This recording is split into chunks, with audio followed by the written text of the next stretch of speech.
കൊറിന്തോസുകാർക്ക് എഴുതിയ 1-ാം ലേഖനം 2-ാം അധ്യായം 1 മുതലുള്ള തിരുവചനങ്ങളിൽ പൗലോസ് അപ്പസ്തോലൻ ഇപ്രകാരം പറയുന്നുണ്ട്. സഹോദരരെ, ഞാൻ നിങ്ങളുടെ അടുക്കൽ വന്നപ്പോൾ ദൈവത്തെപ്പറ്റി സാക്ഷ്യപ്പെടുത്തിയത് വാഗ്വിലാസത്താലോ വിജ്ഞാനത്താലോ അല്ല. നിങ്ങളുടെ ഇടയിലായിരുന്നപ്പോൾ ഈശോ മിശിഹായെക്കുറിച്ചല്ലാതെ, അതും ക്രൂശിതനായവനെക്കുറിച്ചല്ലാതെ മറ്റൊന്നിനെക്കുറിച്ചും അറിയേണ്ടതില്ലെന്ന് ഞാൻ തീരുമാനിച്ചു. നിങ്ങളുടെ മുമ്പിൽ ഞാൻ ദുർബലനും ഭയചകിതനുമായിരുന്നു. എൻ്റെ വചനവും പ്രസംഗവും വിജ്ഞാനം കൊണ്ട് വശീകരിക്കുന്നതായിരുന്നില്ല, പ്രത്യുത ആത്മാവിൻ്റെയും ശക്തിയുടെയും വെളിപ്പെടുത്തലായിരുന്നു. നിങ്ങളുടെ വിശ്വാസത്തിൻ്റെ അടിസ്ഥാനം മാനുഷിക വിജ്ഞാനമാകാതെ ദൈവശക്തിയാകാനായിരുന്നു അത്. ഈശോ മിശിഹായിൽ ഏറ്റവും പ്രിയപ്പെട്ട സഹോദരി സഹോദരന്മാരെ, ഈ പീഡാനുഭവ വാരത്തിൽ നമ്മൾ കർത്താവിൻ്റെ കുരിശിൻ്റെ സന്ദേശത്തെക്കുറിച്ച് ധ്യാനിക്കുകയാണല്ലോ.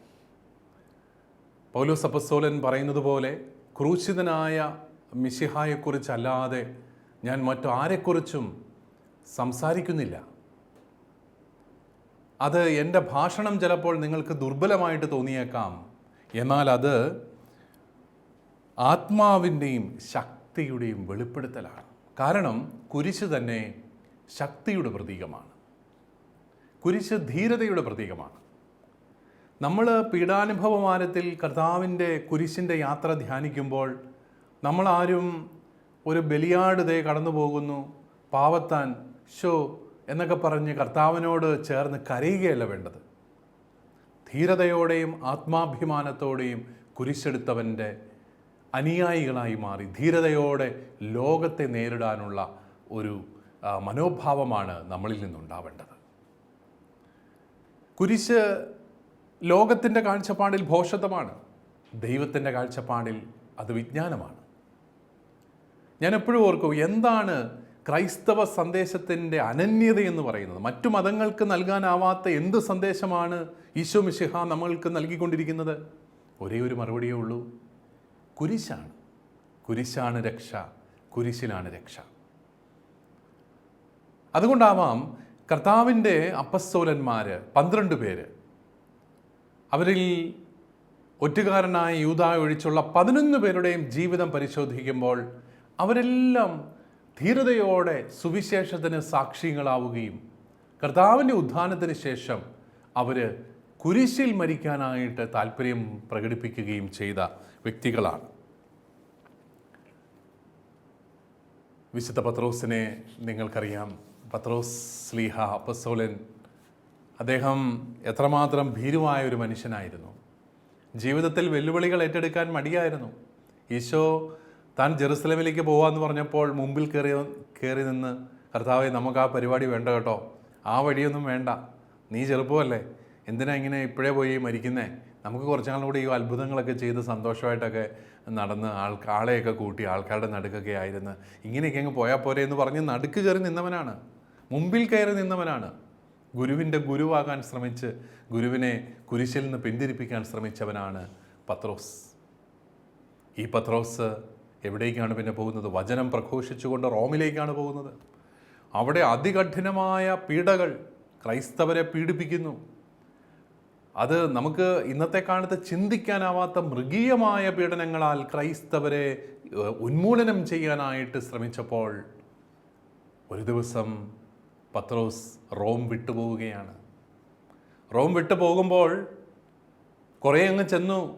പഴയ റോമാ നഗരത്തിൻ്റെ പടിവാതിൽക്കലായപ്പോൾ ഒരാൾ എതിരെ വരുന്നു. സൂക്ഷിച്ചു നോക്കി, ഈശോയാണ്. ചോര ഒലിപ്പിച്ചുകൊണ്ട് ചമ്മട്ടി അടിയേറ്റ ശരീരവുമായി, ചോരയിൽ ഒട്ടിപ്പിടിച്ച വസ്ത്രവുമായി, ശിരസിൽ മുൾമുടിയുമായിട്ട് ഈശോ റോമിലേക്ക് പോവുകയാണ്. പത്രോസ് ചോദിച്ചു, ഖോ വാഡീസ്, നീ എവിടേക്ക് പോകുന്നു? ഈശോ പറഞ്ഞു, പീഡനങ്ങളെ പ്രതി നീ എവിടെ നിന്ന് ഓടിപ്പോകാൻ ആഗ്രഹിക്കുന്നുവോ ആ റോമിലേക്ക് പോയി വീണ്ടും ക്രൂശിതനാകാൻ ഞാൻ പോകുന്നു. പ്രിയപ്പെട്ടവരെ, പത്രോസ് പൊട്ടിക്കരയുകയാണ്. പൊട്ടിക്കരഞ്ഞുകൊണ്ട് പത്രോസ് തൻ്റെ തീരുമാനം മാറ്റി. അദ്ദേഹം വീണ്ടും റോമിലേക്ക് പോവുകയാണ്. റോമിലേക്ക് പോയി സുവിശേഷത്തിന് സാക്ഷിയാവുന്നു. ഇപ്പോഴും ആ സ്ഥലത്തിന് കോവാഡിസ് എന്ന് തന്നെയാണ് പേര് വിളിക്കുക. വളരെ ശക്തമായ ഒരു ദൈവാനുഭവമായിരുന്നു പത്രോസിൻ്റേത്. അതുകൊണ്ട് എന്താണ്, പത്രോസ് പിടിക്കപ്പെട്ടു, പത്രോസിനെ അവർ പീഡിപ്പിച്ചു. പത്രോസ് അവസാനം കേണു പറയുന്ന ഒരേ ഒരു കാര്യം, എൻ്റെ നാഥനെ അവർ കുരിശിൽ തറച്ചു കൊന്നു, അങ്ങനെ മരിക്കാൻ പോലും എനിക്ക് യോഗ്യതയില്ല, എന്നെ തലകീഴായി കുരിശിൽ തറയ്ക്കണം. അങ്ങനെ നമ്മുടെ ആദ്യത്തെ മാർപ്പാപ്പ തലകീഴായി ക്രൂശിക്കപ്പെട്ടു എന്നാണ് ചരിത്രം സാക്ഷിക്കുന്നത്. പിന്നീട് നമ്മൾ കാണുന്ന അപ്പസ്തോലന്മാരൊക്കെ ഏതെങ്കിലും തരത്തിൽ വലിയ രക്തസാക്ഷിത്വത്തിലൂടെ കടന്നുപോയവരാണ്. അന്ത്രയോസ് ലീഹ, അദ്ദേഹം ഗ്രീസിൽ വെച്ച് ചമ്മട്ടി അടിയേറ്റ് കുരിശിൽ കെട്ടിയിടപ്പെട്ട് രക്തം വാർന്ന് കൂടുതൽ സമയം സഹിച്ച് മരിച്ചു എന്ന് എഴുതപ്പെട്ടിരിക്കുന്നു. യോഹന്നാൻ മാത്രമാണ് കുരിശിൽ മരിക്കുകയോ അല്ലെങ്കിൽ രക്തസാക്ഷിത്വം വരിക്കുകയോ ചെയ്യാഞ്ഞത്. പക്ഷെ അദ്ദേഹം നാടുകടത്തപ്പെട്ട് പാത്മോസ് ദ്വീപിൽ നാടുകടത്തപ്പെട്ട് അവിടെ ഏകനായി മരിക്കുകയായിരുന്നു. അവിടെ വെച്ചാണല്ലോ വെളിപാട് പുസ്തകം എഴുതുക. യാക്കോബ് സ്ലീഹായെ പിന്നീട് വന്ന ഹെറോദേസ് രാജാവ് വാളുകൊണ്ട് കൊന്നു എന്നാണ് പറയുന്നത്. ബർത്തലോമിയോ തൊലി ഉരിഞ്ഞ് വധിക്കപ്പെട്ടു എന്നാണ് ചരിത്രം സാക്ഷിക്കുന്നത്. ഇത്ര ക്രൂരമായ പീഡനങ്ങളിലൂടെ അവർ കടന്നുപോയി. ഫിലിപ്പോസ് ഈജിപ്തിൽ വെച്ച് കുരിശിൽ മരിക്കുകയോ തൂക്കിക്കൊല്ലപ്പെടുകയോ ചെയ്തു എന്ന് പാരമ്പര്യം സാക്ഷിക്കുന്നു. വിശുദ്ധ തോമാസ് ലീഹ നമുക്കറിയാം, മൈലാപ്പൂരിൽ വെച്ച് കുന്തത്താൽ ശൂലത്താൽ വധിക്കപ്പെട്ടു. വിശുദ്ധ മത്തായി സ്ലീഹ എത്യോപ്യയിൽ വെച്ച് കൊല്ലപ്പെട്ടു. ചെറിയ യാക്കോബ് ഈജിപ്തിൽ വെച്ച് കൊല്ലപ്പെട്ടു. യൂദാസ് 45-ാമത്തെ വയസ്സിൽ കുരിശിൽ തറയ്ക്കപ്പെട്ട് മരിച്ചു. തീവ്രവാദിയായ ശിമയോൻ ക്രൂശിക്കപ്പെട്ടു. ഇങ്ങനെയെല്ലാം നോക്കുമ്പോൾ ഈ ശിഷ്യന്മാരെല്ലാം വളരെ പരീക്ഷീണമായ സാഹചര്യങ്ങളിൽ സുവിശേഷം പ്രഘോഷിച്ച് മരണം വരിച്ചവരാണ്. നമ്മൾ ഓർക്കും, ഈ മനുഷ്യർ കർത്താവിൻ്റെ പിന്നാലെ നടന്നവർ, കർത്താവ് കുരിശിൽ മരിക്കാനായിട്ട് പോയപ്പോൾ ഓടി അകന്നവരാണ് ഇവരെല്ലാം. ഓടി രക്ഷപ്പെട്ടെന്നാണ് പറയുന്നത്. ഈ പത്രോസ് പോലും അവൻ്റെ കൂടെ ഉണ്ടായിരുന്നവരെല്ലാം അവനെ വിട്ട് ഓടിപ്പോയി എന്നാണ് വചനത്തിൽ പറയുന്നത്. ഇത്രമാത്രം ഭീരുക്കളായിരുന്ന ഈ മനുഷ്യർ കർത്താവിൻ്റെ ഉത്ഥാനത്തിന് ശേഷം പരിശുദ്ധാത്മാവിനെ സ്വീകരിച്ചതിന് ശേഷം ധീരരായിട്ട് മാറി. പ്രിയപ്പെട്ട സഹോദരി സഹോദരന്മാരെ, കുരിശൊരിക്കലും ബലഹീനതയുടെ പ്രതീകമല്ല, ധീരതയുടെ പ്രതീകമാണ്. നമ്മളെ ധീരരാക്കുന്ന ഏറ്റവും വലിയ ഒരു ഉപകരണമാണ് ഈ കുരിശ്. അതുകൊണ്ടാണ് ജീവിതത്തിലെ കുരിശുകളിൽ നിന്ന് ഒളിച്ചോടുകയല്ല, കുരിശുകളെ ധീരതയോടെ സ്വീകരിക്കാൻ വേണ്ട കൃപയ്ക്കായിട്ടാണ് നമ്മൾ പ്രാർത്ഥിക്കേണ്ടത്. കുരിശിലൂടെ നമ്മൾ രക്ഷയിലേക്ക് കടന്നു വരികയാണ്. പലപ്പോഴും നമ്മുടെയൊക്കെ ജീവിതാനുഭവങ്ങൾ എന്താണ്? നമ്മുടെ നേട്ടങ്ങളല്ലല്ലോ സഹോദരങ്ങളെ നമ്മളെ വളർത്തുന്നത്. നമ്മൾ ആഗ്രഹിച്ചതുപോലെ നടന്ന കാര്യങ്ങളല്ല നമ്മളെ വളർത്തിയിട്ടുള്ളത്. നമ്മൾ ആഗ്രഹിക്കാത്ത ഇടങ്ങളിൽ ചെന്നുപെട്ടപ്പോൾ, നമ്മൾ ആഗ്രഹിച്ചത് നടക്കാതെ വന്നപ്പോൾ, പുതിയ വഴികൾ തേടേണ്ടി വന്നപ്പോൾ നമ്മൾ വളർന്നു. ഇഷ്ടമുള്ളത് ചെയ്യുമ്പോഴല്ല നമ്മളാരും വളരുന്നത്. സുഖങ്ങളിൽ ആഴ്ന്ന് ജീവിക്കുമ്പോഴല്ല നമ്മളിൽ നന്മയുണ്ടാവുന്നത്. മറിച്ച് അസുഖകരമായ സാഹചര്യങ്ങളിൽ എത്തിപ്പെടുമ്പോൾ നമ്മൾ ഉയരുകയാണ്, നമ്മൾ വളരുകയാണ്. അതാണ് കുരിശിൻ്റെ അനുഭവങ്ങളാണ് നമ്മളെ വളർത്തുന്നത്. നേട്ടങ്ങളെക്കാളും നഷ്ടങ്ങളാണ് നമ്മളെ വളർത്തുക. മിത്രങ്ങളെക്കാളും ശത്രുക്കളാണ് നമ്മളെ വളർത്തുന്നത്. അതുപോലെ വിജയങ്ങളെക്കാളും പരാജയങ്ങളാണ് നമ്മളെ വളർത്തുക. ഇതൊക്കെ കുരിശിൻ്റെ അർത്ഥതലങ്ങളാണെന്ന് നമ്മൾ തിരിച്ചറിയണം. സുവിശേഷത്തെ പ്രതിയുള്ള ക്രൂശീകരണം ജീവിതത്തിൽ ധീരതയിലേക്ക് നമ്മളെ നയിക്കുകയാണ്. അത് വലിയ ശാന്തതയുടെ ഒരു അനുഭവമാണ്. സാധാരണ മനുഷ്യനെ ഉലയ്ക്കുന്ന സുഖ സൗകര്യങ്ങളുടെ നിഷേധമൊന്നും കുരിശിനെ രക്ഷയുടെ ഉപകരണമായി സ്വീകരിച്ചവനെ ഉലയ്ക്കുന്നില്ല. എന്നെ നിങ്ങൾ വധിക്കുമെന്ന് പറഞ്ഞാലൊന്നും ഞാൻ ചാഞ്ചാടുന്നില്ല, എനിക്ക് വലിയ ബുദ്ധിമുട്ടില്ല. കാരണം എൻ്റെ ഈ ജീവനേക്കാളും വലുതാണ് എൻ്റെ നാഥൻ എനിക്ക് നൽകുന്ന സ്വർഗീയമായ അനുഭവം, സ്വർഗീയമായ രക്ഷ എന്ന ബോധ്യമുള്ളപ്പോൾ ഈ ലോകത്തിലെ വേദനകളും ഈ ലോകത്തിലെ നഷ്ടങ്ങളും ഈ ലോകത്തിലെ പരാജയങ്ങളും എന്നെ ഒരിക്കലും അസ്വസ്ഥനാക്കുന്നില്ല. പ്രിയപ്പെട്ടവരെ, ഇതാണ് വിശ്വാസത്തിൻ്റെ ഫലമായിട്ട് നമ്മളിൽ ഓരോരുത്തരിലും ഉണ്ടാകേണ്ട ഒരു വലിയ മനോഭാവം. വിശ്വസിക്കുന്നവനും വിശ്വസിക്കാത്തവനും തമ്മിലുള്ള വ്യത്യാസം എന്തെന്ന് ചോദിച്ചാൽ ഞാൻ പറയും, വിശ്വസിക്കുന്നവൻ പാറമേൽ പണിത ഭവനം പോലെ ജീവിതത്തെ ഉറപ്പോടെ ധീരതയോടെ നേരിടുന്നവനാണ്. ഈ ഒരു വലിയ കാഴ്ചപ്പാട് നമുക്കെല്ലാവർക്കും ഉണ്ടാകുമ്പോഴാണ് നമ്മുടെ വിശ്വാസം നമ്മളിൽ ഓരോരുത്തരിലും വ്യത്യാസം സൃഷ്ടിക്കുന്നതായിട്ട് മാറുന്നത്. അല്ലെങ്കിൽ എല്ലാവർക്കും ഒരു വിശ്വാസം, നമുക്കൊരു വിശ്വാസം, അതിൻ്റെ അപ്പുറത്ത് എല്ലാവർക്കും ഒരു ദൈവം, നമുക്കൊരു ദൈവം, അതിൻ്റെ അപ്പുറത്ത് ഈശോ മിശിഹ എന്ന ഏകരക്ഷകനും കുരിശിലൂടെയുള്ള അവൻ്റെ രക്ഷയും ഒന്നും എൻ്റെ ജീവിതത്തെ സ്വാധീനിക്കുന്നതായിട്ട് മാറുന്നില്ല. അതുകൊണ്ട് കുരിശിൻ്റെ അർത്ഥം ശരിയായിട്ട് നമ്മൾ മനസ്സിലാക്കണം. ജീവിതത്തെ ധീരതയോടെ നേരിടാൻ കുരിശ് നമ്മളെ സഹായിക്കുന്നു. അതുകൊണ്ടാണ് പ്രിയപ്പെട്ടവരെ, കുരിശാരോഹണം ചെയ്ത് കുരിശിലൂടെ നമ്മളെ രക്ഷിച്ച ഈശോ മിശിഹായെ ആരാധിച്ച ആ മനുഷ്യർക്ക്, അവർക്കാർക്കും ഈ ഭൗതിക ജീവിത സാഹചര്യങ്ങൾ പ്രശ്നമല്ലായിരുന്നു.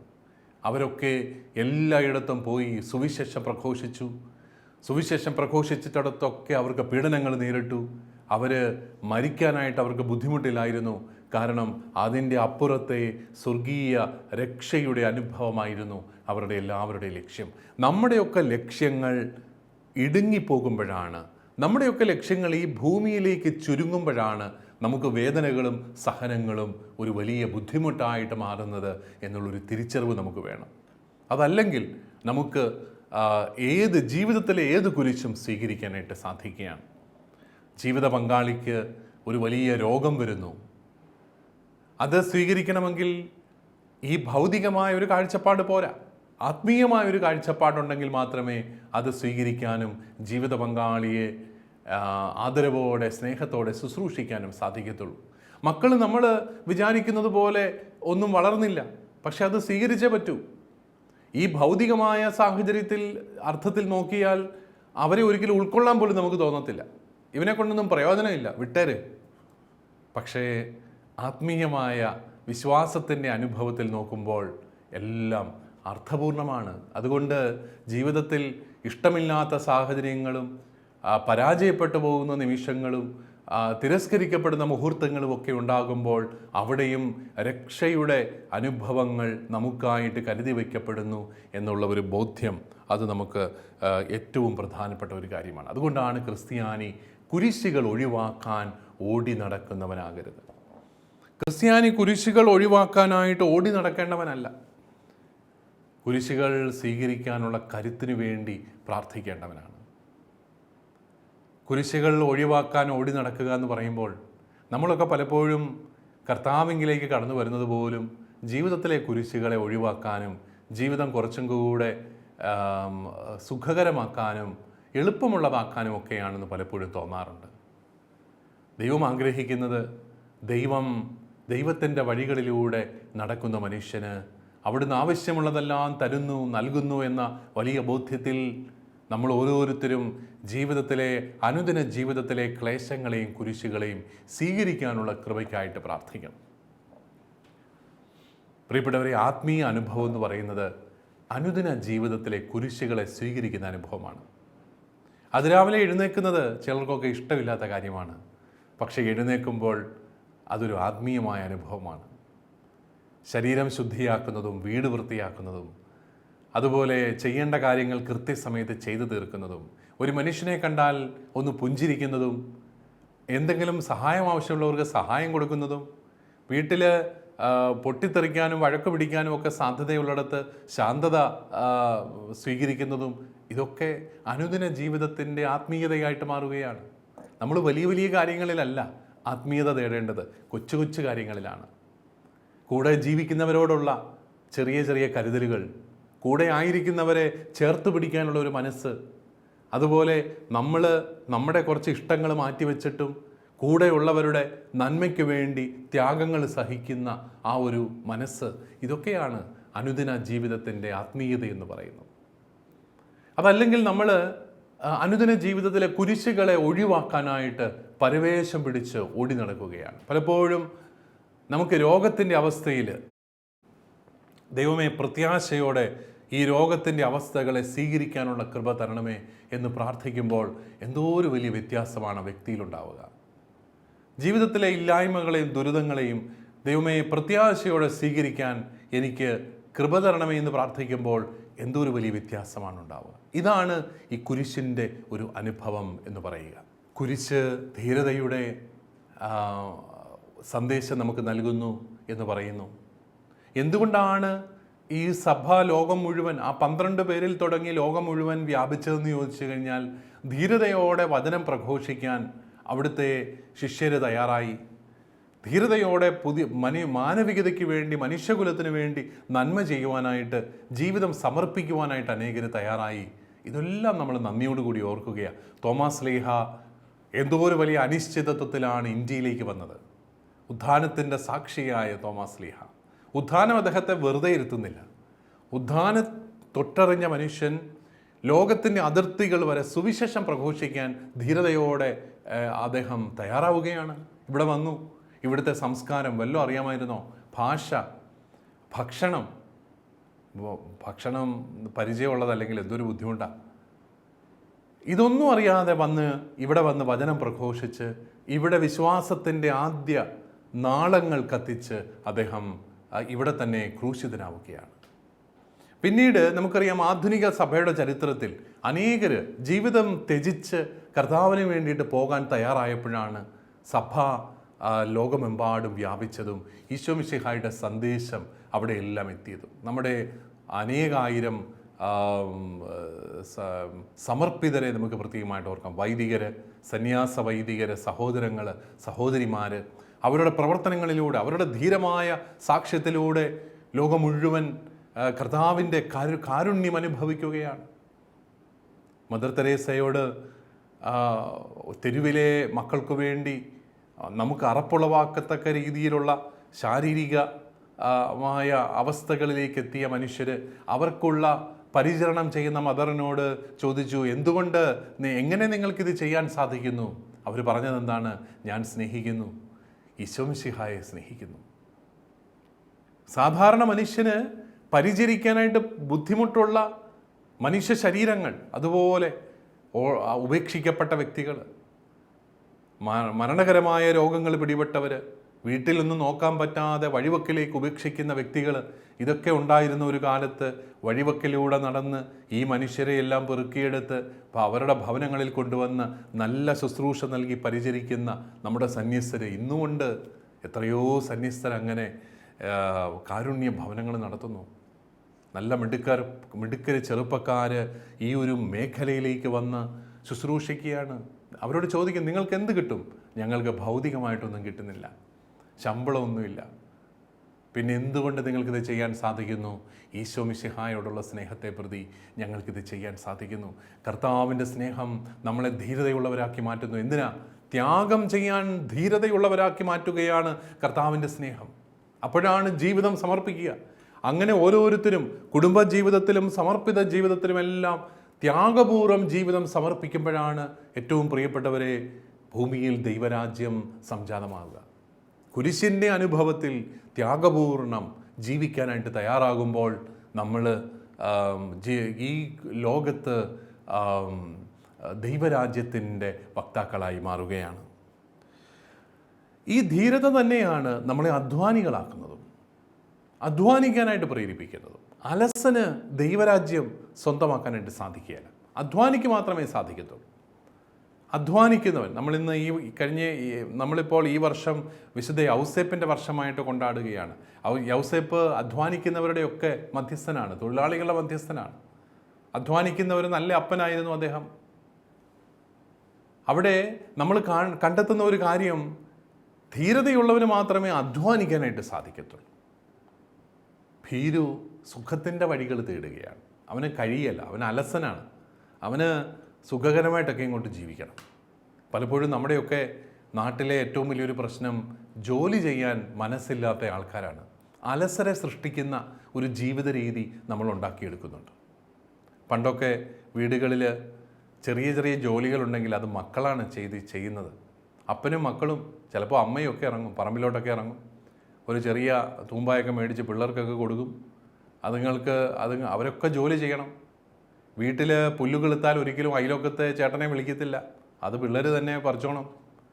വീട് വൃത്തിയാക്കിയിടണം, ജോലികളൊക്കെ ചെയ്യണം. അങ്ങനെ ജോലികളൊക്കെ ചെയ്ത് ഒരു ഒരു വലിയ പരിശീലനം ഉണ്ടായിരുന്നു. മൂത്ത മക്കൾക്ക് അതിനും കൂടെ ഇച്ചിരി ജോലി കൂടുതലുണ്ട്. ഇളയത്തിങ്ങളുടെ തുണിയൊക്കെ കഴുകണം, അല്ലെങ്കിൽ ഭക്ഷണം ഉണ്ടാക്കാനായിട്ട് അമ്മയെ സഹായിക്കണം, അപ്പനെ കുറച്ചും കൂടെ മൂത്ത ആൺമക്കളൊക്കെ സഹായിക്കണം. അങ്ങനെ ഒരു അധ്വാനത്തിൻ്റെ സംസ്കാരം നമ്മുടെയൊക്കെ കുടുംബങ്ങളിലുണ്ടായിരുന്നു. അതുകൊണ്ട് ഒരു കാലത്ത് എന്തോ ഒരു വലിയ അധ്വാനികളായി കൃഷിയുടെയും കച്ചവടത്തിൻ്റെയും ഒക്കെ മേഖലകളിൽ വളരുവാനായിട്ട് നമുക്ക് സാധിച്ചു എന്നുള്ളത് നമ്മൾ തിരിച്ചറിയേണ്ട ഒരു കാര്യമാണ്. കേരളത്തിൽ കൃഷിയുടെ മേഖലയിലൊക്കെ ക്രൈസ്തവർ വളരെ ശക്തമായ ഒരു സാന്നിധ്യമായി മാറിയതിൻ്റെ കാരണം ഈ നെറ്റിയിലെ വിയർപ്പ് കൊണ്ട് ഭക്ഷണം ഭക്ഷിക്കുക എന്ന ദൈവത്തിൻ്റെ കൽപ്പന തന്നെയാണെന്ന് ഞാൻ കരുതുന്നു. കുട്ടനാട്ടിൽ കായൽ നികത്തി കൃഷി ചെയ്തതും, അതുപോലെ മലയോരങ്ങളിൽ റബ്ബർ നട്ട് അവിടെയും പൊന്നു വിളയിച്ചതും ഒക്കെ നമ്മുടെ വിശ്വാസത്തിൻ്റെ ഒരു പശ്ചാത്തലത്തിൽ ഈ കൃഷിയൊക്കെ കണ്ട വ്യക്തികളാണെന്നുള്ളത് നമുക്കറിയാം. ഇന്നിപ്പോൾ വാണിജ്യപരമായ രീതിയിൽ അതെല്ലാം ചെയ്യുന്നുണ്ടാവാം. എങ്കിലും ഒരു കാലത്ത് ഈ വിശ്വാസത്തിൻ്റെ ബലത്തിൽ അധ്വാനിക്കാനായിട്ട് തയ്യാറായ വ്യക്തികളാണ്. നമുക്കും ഏറ്റവും അത്യാവശ്യമായിട്ടുള്ള ഒരു കാര്യം അധ്വാനിക്കാനായിട്ട് തയ്യാറാകുക.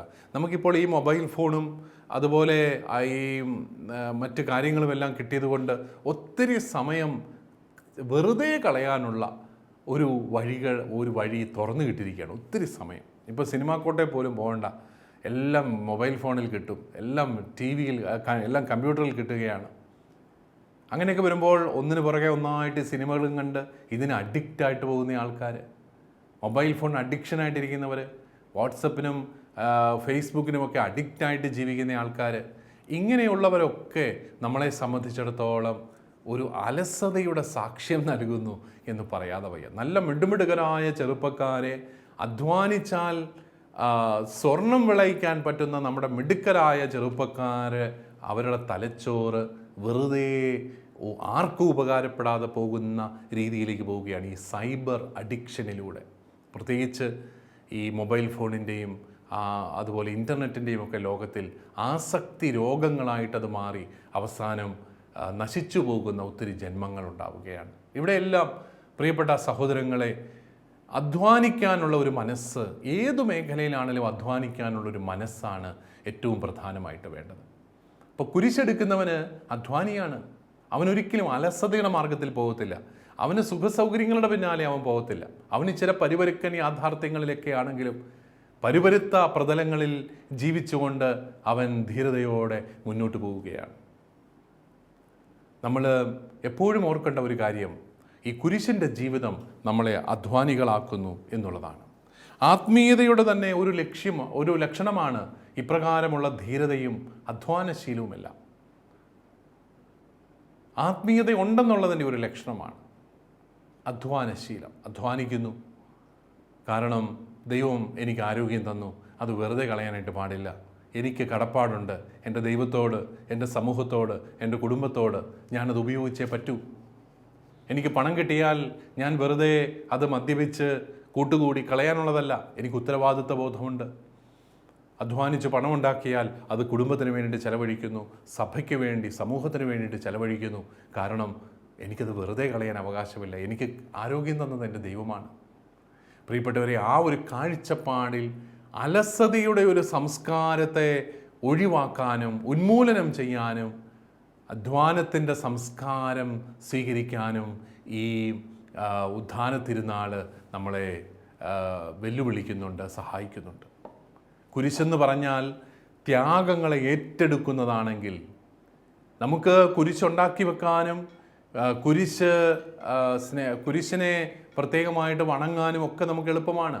പക്ഷേ നമ്മളെ സംബന്ധിച്ചിടത്തോളം ആ കുരിശെന്ന് പറഞ്ഞാൽ അത് അൾത്താരകളിൽ വണങ്ങപ്പെടേണ്ടത് മാത്രമല്ല, നമ്മുടെ ഓരോരുത്തരുടെയും ജീവിത സാഹചര്യങ്ങളിൽ നമ്മൾക്ക് വഴികാട്ടിയാവേണ്ടതാണ്, ധീരതയുടെ പ്രഭവ സ്ഥാനമാകേണ്ടതാണ് എന്നുള്ളൊരു കാഴ്ചപ്പാടിലേക്ക് കടന്നു വരാനായിട്ട് നമുക്ക് സാധിക്കണം. അതുകൊണ്ട് പ്രിയപ്പെട്ടവരെ, നമുക്ക് ഈ ഒരു വലിയ ഒരു സന്തോഷത്തിൻ്റെ അനുഭവത്തിൽ, ധീരതയുടെ അനുഭവത്തിൽ ജീവിക്കാനായിട്ട് പരിശ്രമിക്കാം. നമുക്കൊന്ന് പ്രാർത്ഥിക്കാം. കർത്താവായ ഈശോയെ, നിൻ്റെ കുരിശ് ഒരിക്കലും ഭീരുത്വത്തിൻ്റെ അടയാളമായിരുന്നില്ല, അത് ഒളിച്ചോട്ടത്തിൻ്റെ വേദിയായിരുന്നില്ല, മറിച്ച് ധീരതയുടെ, ആത്മവിശ്വാസത്തിൻ്റെ, ആത്മാഭിമാനത്തിൻ്റെ ഒരു അടയാളമായിരുന്നു. കുരിശിൽ നീ മരിച്ചത് മനുഷ്യകുലത്തെ രക്ഷിക്കാനുള്ള ആവേശത്തോടു കൂടിയായിരുന്നു എന്ന് ഞങ്ങൾ തിരിച്ചറിയുന്നു. നിൻ്റെ ബലിയിലൂടെ മനുഷ്യകുലം മുഴുവൻ രക്ഷിക്കപ്പെട്ടു എന്ന് ഞങ്ങൾ ഏറ്റുപറയുന്നു. ഈശോയെ, ആ ഒരു വലിയ ബോധ്യം തന്ന് ഞങ്ങളെ ഓരോരുത്തരെയും കുരിശുകൾ ഏറ്റെടുക്കുവാൻ അനുഗ്രഹിക്കണമേ. കുരിശുകളെ ഒഴിവാക്കാനല്ല, അവയെ ഏറ്റെടുക്കുവാനുള്ള ധൈര്യത്തിന് വേണ്ടിയിട്ടാണ് ഞങ്ങൾ പ്രാർത്ഥിക്കേണ്ടത് എന്ന് ഈ ഉയിർപ്പ് തിരുനാൾ ഞങ്ങളെ ഓർമ്മിപ്പിക്കുന്നു. ഉയിർപ്പിൻ്റെ സാക്ഷികൾ ധീരരായിരുന്നു, രക്തസാക്ഷിത്വം വരിക്കാനും മാത്രം ധൈര്യമുള്ളവരായിരുന്നു, അധ്വാനികളായിരുന്നു. ഈ ഫലങ്ങളെല്ലാം ഞങ്ങളുടെയും ജീവിതത്തിൽ ഉളവാക്കണമെന്ന് പ്രാർത്ഥിക്കുന്നു. നിത്യപിതാവും പുത്രനും പരിശുദ്ധാത്മാവുമായി സർവീശ്വര. ആമേൻ.